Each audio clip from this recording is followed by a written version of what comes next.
Hi guys, welcome back to my channel.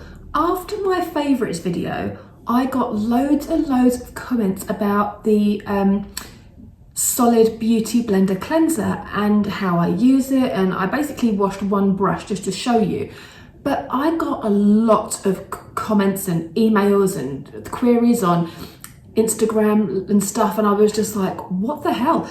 So today I'm going to show you how I do all my brushes and my beauty blender and my fat powder puff thing. So I wash my brushes every Saturday or Sunday, and I do it after I've applied my makeup, and I basically do it so that I have like 24 hours before I use them again so they can dry properly. They're pretty dry if they're left on the windowsill within about 4 or 5 hours, but I like to make triply sure. And yes, I do keep my beauty blender in an egg cup, which I will come on to in a minute. So I'll run through my brushes really quickly, and then we'll go to the kitchen and give them a wash. So this is my powder brush by Real Techniques. I use this for my loose powder. I have a blusher brush, which at the moment I'm using for my Natasha Denona Bloom blush, which is peachy. This is my bronzer brush, which was in the last video, which is my multitask brush by Real Techniques. I just love the size of it for my face. It applies really well. This is my newest addition. This is a little blush brush from Boots, just Boots' own brand, but I love the size of it because I can get it into my Hourglass palettes and my new by Terry palette. And then I have my eye brushes. So these are the ones I've been using this week. So I basically use the, I've got two of the same because I love them, which is the 227 Soft Definer brush by Zoeva. And these are kind of, I use them for going into the crease and just blending in shades together. I love those. And then this is a concealer slash buffer brush by Zoeva. I love Zoeva brushes, they're my favorite. And this is the same one in like a Real Techniques version.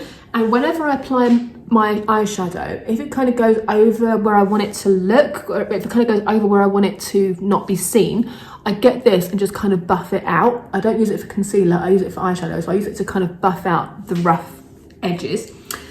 This is my crease brush. So I basically put a dark shade on this and just kind of pat it there and then drag it across. This was from Crown Brushes, but I don't know what it's called because it's so old that the writings will come off.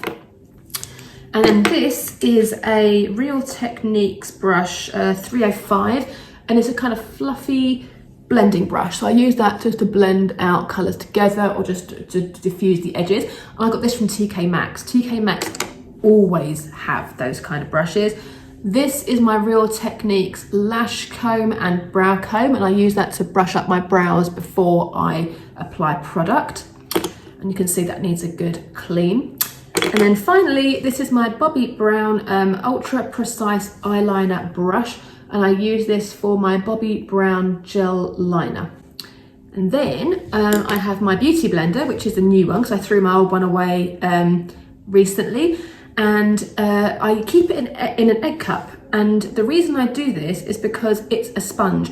If you put it in a bag, or if you don't let air get to it, it can get bacteria in there and it gets quite gross, and it can even get moldy. So I've used this and I keep it in an egg cup in my bathroom cabinet, so that because I wet it obviously before I use it, so I keep it in my bathroom cabinet. This is 2 or 3 days worth. I usually clean my beauty blender every 2 to 3 days, but I only do my brushes once a week.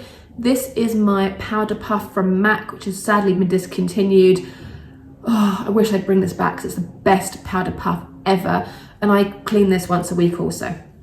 So let's get into the bathroom.